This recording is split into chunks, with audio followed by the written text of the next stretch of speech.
Hello, friends. It's Chapo.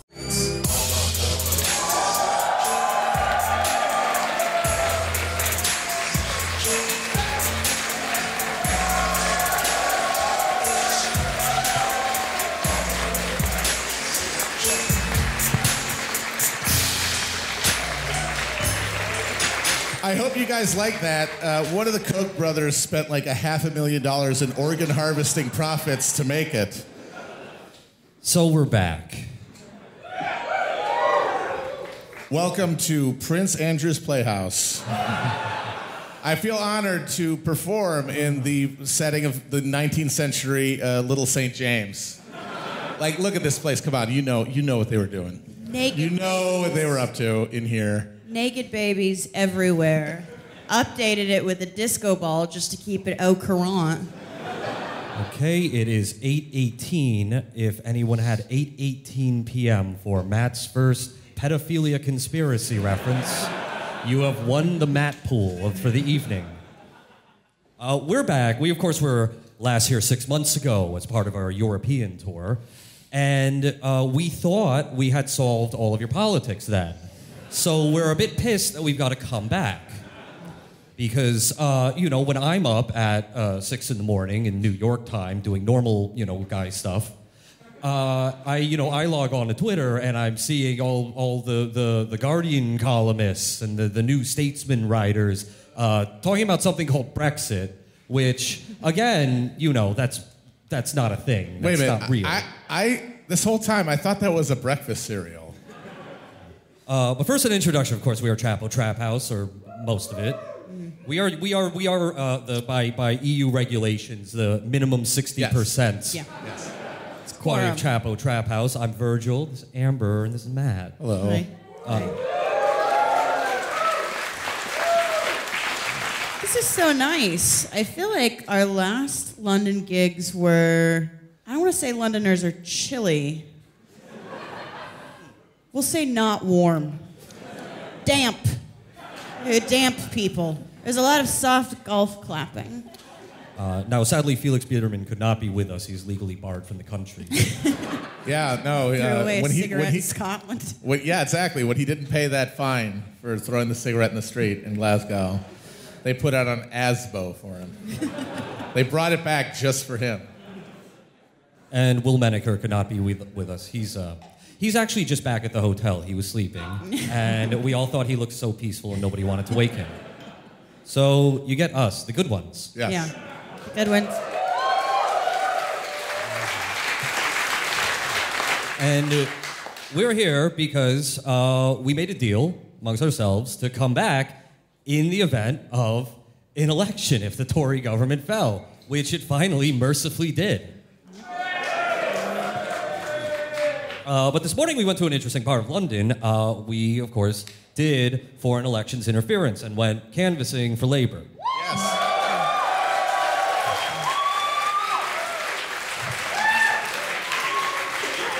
I will say we were bad at it, and I think we actually lost some votes. I was good at it. You were good. Amber was good. Amber was good. I definitely, there are like -3 votes in that constituency right now because of me personally. No, we were at Hackney. No. No. What was it? What is it? It's one of the Dagenham. funnier ones. It's not Dorking, it's the other one. No, that's you. What? That's you. No, I am Dorking. not It's you. Dorking. It's the other one. It's you. It That's where you're ends from. in That's where you IN. No. There you go. That's the one. Whatever they said, that's it. Yeah, Whatever it is, I think they a place full of We were people in who look Dagenham. like they wanted to murder me at every moment. We're in Dagenham, which is really great because it's post-industrial. There used to be a Ford plant there, so for Matt and I, it was like going home. Yeah. It was miserable, and and manufacturing. The absence of manufacturing was felt greatly. Yeah. But there's a lot of Labour voters there, so it was good. It has had for the past 15 years or so a Labour MP at least, the same guy. Yeah, same guy. Yeah. I mean, obviously, I didn't want to impose myself, in the process. But what I noticed is that, like, when I hear Americans say, like, kind of dumb politics stuff, I kind of, like, just like wash it off because they sound like Americans. So it's like, oh yeah, you're a dumbass, whatever. Yeah, they sound like idiots, and crucially, most of them also know they're idiots. Yeah, they don't care. They think that's cool. Yeah. They're like, yeah, I'm dumb. To be and I fair- still get to vote. You're owned. To be fair, it is cool. It is cool. It's We're like, hey, cooler than you. I'm a fucking moron, and my vote counts as much as yours. Yeah. How's that feel? Enjoy reading all those books, idiot. But when a British person says something that's just as dumb, but they're saying it in a British accent, so it's like there's this like sense of they're saying like, oh no, I actually know what I'm talking about. It's like, you fucking do not know what you're talking about. You're a fucking idiot. You're a moron. But I'm in your country and you sound smarter than me, so there's nothing I can do. And they're also so confident and cocky about saying a thing that's the equivalent of what any big goat MAGA idiot would say. Yeah, very frustrating. All my people will love me and love me. That makes sense. No, Matt, so we went out with... Willie Howard. We went out with Good Willie. labor man from the Unite the Union. And Matt and him went out, and like you had one good interaction. Yeah, with him, yeah. We talked to somebody who was like sort of an old labor voter who was on the fence because they're worried about Corbyn, due to propaganda or whatever. And watching him like spin it, it was very impressive. Like, oh, there is a person who knows how to talk to people, and I was very inspired that those people exist. Because if Oh yeah, no, the only people trying to like make the world less shitty were me, it would be completely fucked. We would be completely fucked because normal people would be like, "Who is this screaming asshole telling me that I'm a moron?" And it's like I could do that on a podcast where you have to click a button to listen to, but I sure as shit can't do that knocking on your front door. That's an entirely different vibe. And you would be, honestly, in any country, legally, it would be okay for you to murder me if I was doing that. We would have negative votes every election. Well, Willie's also Irish, which I think he has a cultural advantage for the crack and whatnot, which is weird because you'd think they'd be able to translate that to doing better by their own country. But then Matt and I went out and we had... I don't know what any of that meant, so... Matt and I went out, we knocked on a door, and there was a nice older woman, a pensioner there. And she said she has voted for Labour her entire life, but she will not do it this time. And it's like, all right, time for us to step up. Yeah, it's like, all right, here's where we shine. We don't really have a script. Election squad. Our job is political persuasion. Engage. We don't have a script, and we did not prepare for this at all. We don't even know who the candidate is. You knew who the candidate was. You just didn't know anything about him. So I asked, ma'am, what are your concerns? And she said, the leader, I don't like him. Yeah. And I said, what don't you like about him? She said, I don't like him. And I realized that anything I would say to rebut this, that is in my nature to say, would just be begging the question and saying, well, yeah, but what if I told you this, that he's good? And then I would, if that didn't work, I would move on to, come on. So then I pivoted and I said, what about the NHS? That's a good thing. That is a lifelong Labour voter you recognize the importance of. And now the Tories are going to dismantle it and make it like, my health system. And she said, no, I don't believe Boris will dismantle it. He said he wouldn't. And again, at this point, the only thing I can possibly say is, okay, but ma'am, Boris will do that. If not him, then Boris, fine. It doesn't matter what he promises, because 2 days after taking office, he can step down and let another psycho take over who gave zero promises. No, I just imagine him being like, we did it, blokes. We did the Brexit. We made it. We got it done. And then he goes and he spins a cocoon and just becomes a disgusting, glistering chrysalis. And then Jacob Rees-Mogg bursts forth and says, congratulations, enjoy the NHS, brought to you by MasterCard. I did get a similar person who's like, I voted for Labour my whole life. I've always supported Labour, but not this time because Jeremy Corbyn. I was like, you were inspired by Tony Blair? You were like, yeah, I'm on board. But I didn't ask. I was like, all right. I mean, for someone like that, though, Okay, why is the question? Like, why don't you like him in particular? And is it just all just a media invention?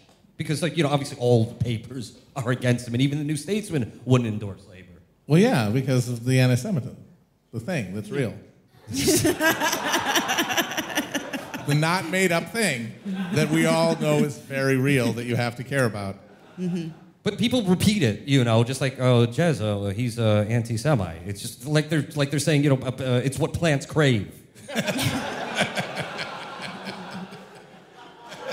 It's like there's no meaning behind that. Beneath the surface of those words, there is absolutely nothing there. Yeah. I don't think most people believe it, though. Like, I really think they don't. I think there's, 10 people who actually believe it, who are completely insane. And then a bunch of disingenuous bad actors.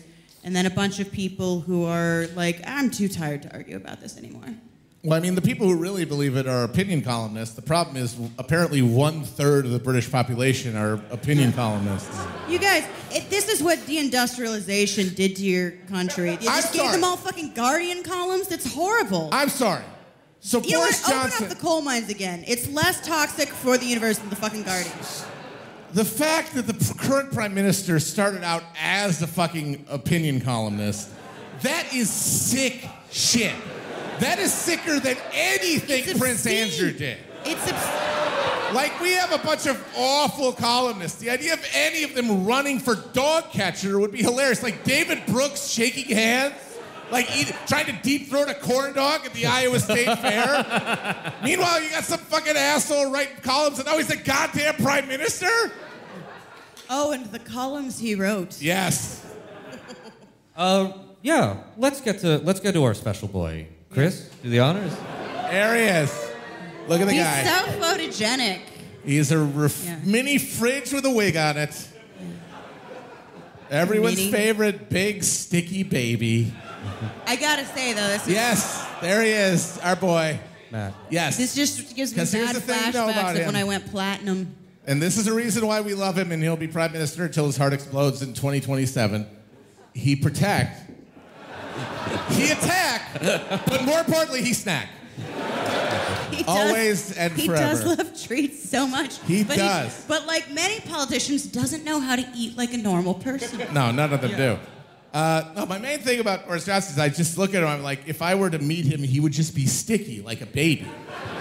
Like, he would have like a fucking lollipop in his hair, and his hands would just be covered in chocolate. Yeah. Jam hands is the word for it. Like, okay, good example. That's a piece of candy. Yeah, that's not a cigar. That's not a fucking...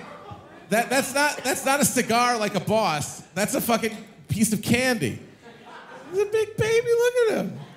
He loves Look at treats. the big baby. He loves treats. Those are his two favorite things.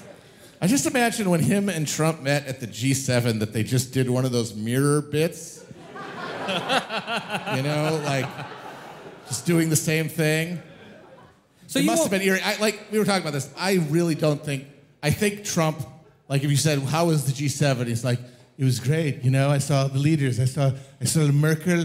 I saw Macron. I saw Trudeau. And then there was a big mirror. And there was this guy. There was this giant mirror. And I said, hello. And he was like, hello back. It was delightful. You also have your utterly improbable, misogynistic prime minister, leader, executive. Yeah.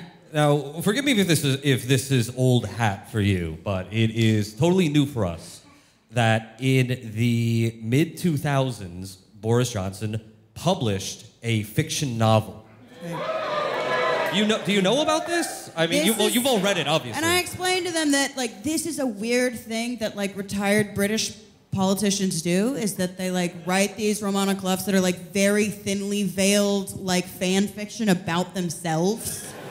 All the time.